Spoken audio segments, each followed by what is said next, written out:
when it comes to funding public goods, right now, I think a lot of people would agree that the space in general of funding the right public goods is not as efficient as it could be, especially because some public food goods get the support and others that might really need it and might really make a difference don't. So, if from your perspective, especially because you are in this space, how do you see the public goods landscape evolving in the coming years and low dollar space place, pardon me, in that evolving landscape? Great question, super tricky one. Maybe I should have led with this in my Highly previous answer as speculative well. question. I Is have to say, highly speculative. I'd love to hear your opinion and like really your perspective of where you see things going. Yeah, for sure. Well, so one interesting thing is that because of what I said earlier in how we try to be a very lean organization that really only focuses on very narrow things, I think we try not to influence that debate too much deliberately right now. So we just fund other organizations and we let them think about these problems a lot. That said, um, I would like to see um, more public goods funding uh, methods. Right now, a lot of um, public goods funding that's out there is mostly reactive. I would like to see some more proactive funding happening as well, more sort of like RFP based public goods funding as well. I feel like Optimism does this fairly well with their mission requests approach, for instance, but that's a pretty convoluted process. It isn't very popular in other parts of the ecosystem either. I would love to see something that's a little bit more lean, faster, and sort of emergent than that as well. A little bit more crowdsourced and spontaneous. And I think it's unlikely that we'll see very great public goods funding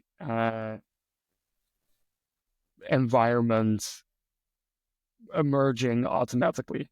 Like it's just really hard to do this well, and you see this in generic open source funding as well, with like all of these libraries that are super core to large parts of the world being maintained on a shoestring budget. So I think it's a really hard problem that is hard to uh, completely fix, and it's probably impossible to do it entirely. But I would love to see new ways that especially reach the sort of uh, underserved, underestimated organizations or individuals, and how to do that entirely or how to do that exactly. I do not know. I do know, however, that if we grow sufficiently large and we're going to be distributing lots more dollars on a yearly basis, we're going to need to have better answers to these types of questions. Because let's say right now there's about uh, 1.2 billion in stablecoins on Optimism. That nets approximately 40 million per year. Let's say we would capture all of that, right? If you put 40 million on the existing public goods funding mechanisms right now, you're making a few, it's just likely to end up a little bit too concentrated. Um, and of course, one would hope that this would also attract new people, but you're going to need new methods that are able to deal with these large numbers. And that's only Optimism, right? If you add Yeah. base to the mix, you're going to get 130 million per year. Or if you get Ethereum on top of it, and let's say we capture the same amount of stablecoins that are currently on Ethereum already, because the stablecoin market is also growing 110% on average per year in the past 5 years, then we would be distributing 3 billion per year in donations. And that's just an insane amount of money to be distributing to all of these public goods projects. So we're going to need better capital allocation techniques for very large numbers of money as well, but let's fix that once we get there. I think right now, I would love to see more.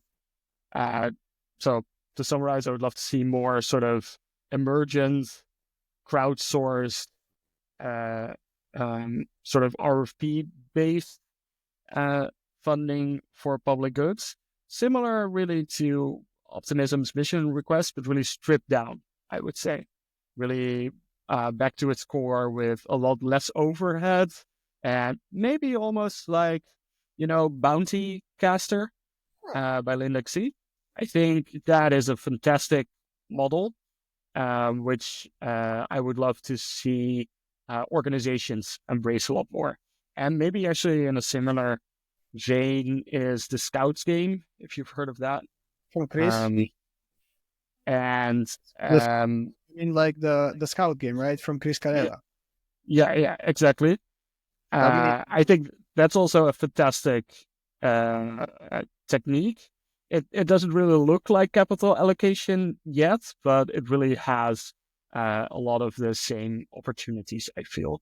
And I know that, for instance, the Cello team is sponsoring a lot there as well, which I think is really instrumental in making that work very well. On that point, and it's great that you mentioned like both Bountycaster and like Scout game. They're quite when you think of them at first, you don't necessarily think, oh, that's a public good. But when you dive deeper into it, it actually is. So my follow-up question over there is like following up these examples. There's a lot of people that on one side would love to build businesses, but on the other side, they love public goods as well. How does, like, from your experience, it might be a fairly difficult question to answer. I'm just going to try my luck here. Like when someone builds public good and someone wants to also build like a for-profit project, like how do you find that intersection to provide something that is actually valuable and useful for the community, and it allows you to sustain yourself so you don't necessarily only have to rely on grants? And like Bountycaster and Scouts game, I think, are a great example of that as well. But from your perspective, like what are the things that developers should keep in mind when developing public goods, and what are the things that they should pay specific attention to so the project keeps on going and they are not like put in a corner practically? It's a great question.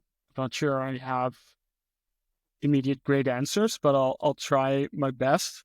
So the first thing that comes to mind for me is actually, if you're building something that people clearly like or they think is a great idea, then maybe actually the grants are fine to live out of for a couple of years and maybe even longer.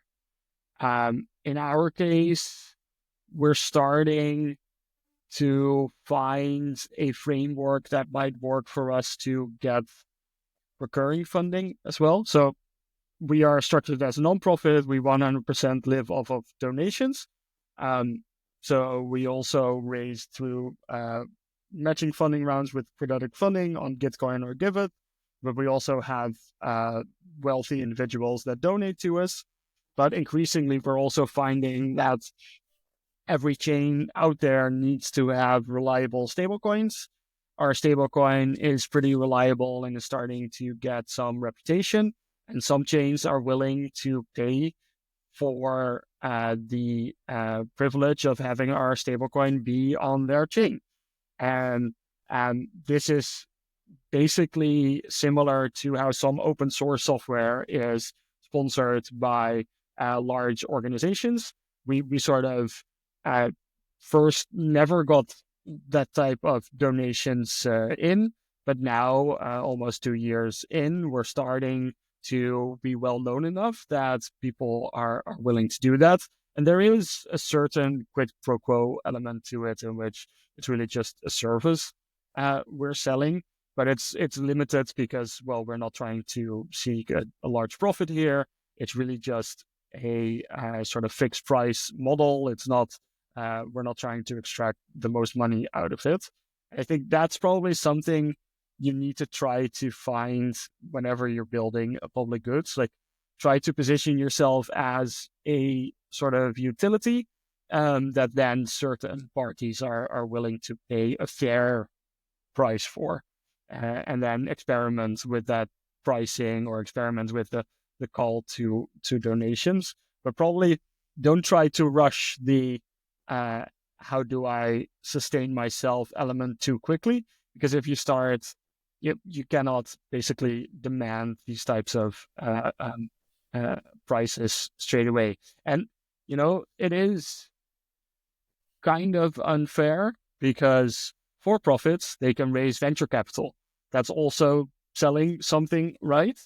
And it's a great model. It allows you to do the same thing. You never need to charge anyone and first figure out your business. But yeah, as a public good, you kind of do the same thing, but then you're much more restricted in terms of the resources that you're able to gather because you're reliant on these types of donation mechanisms. Yeah, so I think my principal advice would be don't try to rush it. Find what makes it work first, and then you can add in elements later on as well. Yeah, it makes perfect sense when you like, and I And think maybe excellent answer. Like, find what works, find what helps, figure it out from there. It's gonna be yeah, different for everyone. It's not like a here's the blueprint. and maybe there's actually, even that approach isn't super easy. If you look at Gitcoin, for instance, Gitcoin, fantastic organization, has done so much for the ecosystem, has allocated so much capital in fantastic ways, has led to the start of so many cool organizations. But they are also trying to find this repeatable model that allows them to gather revenue, that allows them to continue to exist. And they're still really struggling with that. As far as I can tell from the outside, like I don't really have insider information, but to me, it looks like it is not a walk in the park, despite all of the great work that they're doing. And maybe, it is sort of the definition of a public good to have a challenging time getting people to pay for it. That's why the term was invented. And maybe that's sort of the reality that we need to operate in. And you just need to make those connections, talk to the organizations that are willing to fund you. Like, maybe you need to go talk to specific chain foundations. Maybe it's wealthy individuals. And perhaps that's even the largest bit of advice I can give to budding public goods builders out there. It's really a people business. Like, you need to shake hands, talk to people, tell your story. You can do a lot online. And at first I was very reluctant to sort of go the physical sneaker network route. But it turns out that once we started doing that, that was really what started truly opening doors. Or, well, it sort of opened tiny little windows, and then once we kept pushing, it started making some progress. But yeah, has been very effective. Yeah, that's some amazing insights as well. Like, even in real life, like, we're also so used to doing stuff online that having that in person touch, especially in this industry, is just invaluable. Can go such a long way. Yeah, and this industry is super frantic, right? You can be on the internet for 24 hours. You can find a gazillion new projects, and then you've forgotten about that really great one already. Just meeting someone in person makes a difference to stand out. Yeah. And I particularly know a lot of sort of engineers that are reluctant to go to these sorts of events because people suck. I also don't want to go to them in my free time necessarily, but it is a great way to actually meet people and get stuff done.